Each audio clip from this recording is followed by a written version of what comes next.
We get caught up, I think some people have gotten over, it's not all about weight and gaining weight. It's about having the energy and throughout the day to do what you need to do. But the brain health, it can have such ramifications now and really, really in the future. Absolutely.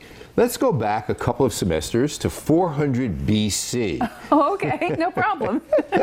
Hippocrates said, "Let food be thy medicine."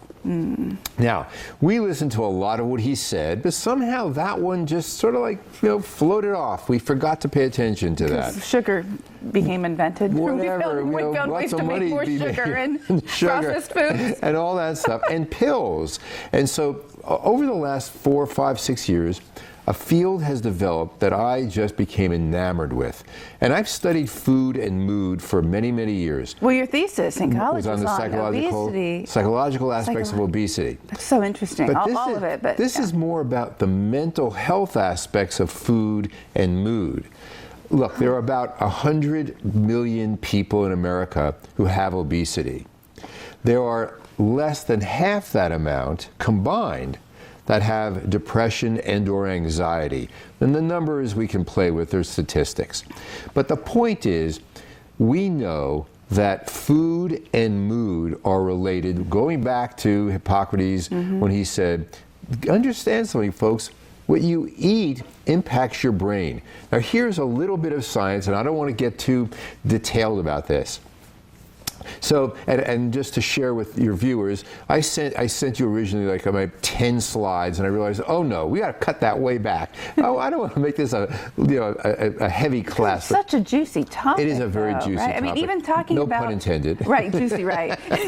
No, but even like, because if you're in a mood or you're feeling down, food, sometimes you go to that for solace, and then that feeds the whole cycle. So that's why this is one reason this is such a great topic. Let's look at just 1 or 2 sentences about the science. Okay. We know there's a neurotransmitter called serotonin, right? It's the feel-good chemical in our body. When we're exercising, when we're feeling love, when we're enjoying ourselves, when I'm lost here in an interview with you, serotonin is flowing. But 95% of our serotonin is produced in our gut.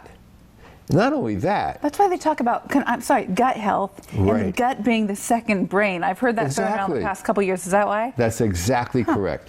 On top of that, we have about 100 million or so neurons that are also located in our gastrointestinal tract. And on top of that, we have something else that are good bacteria.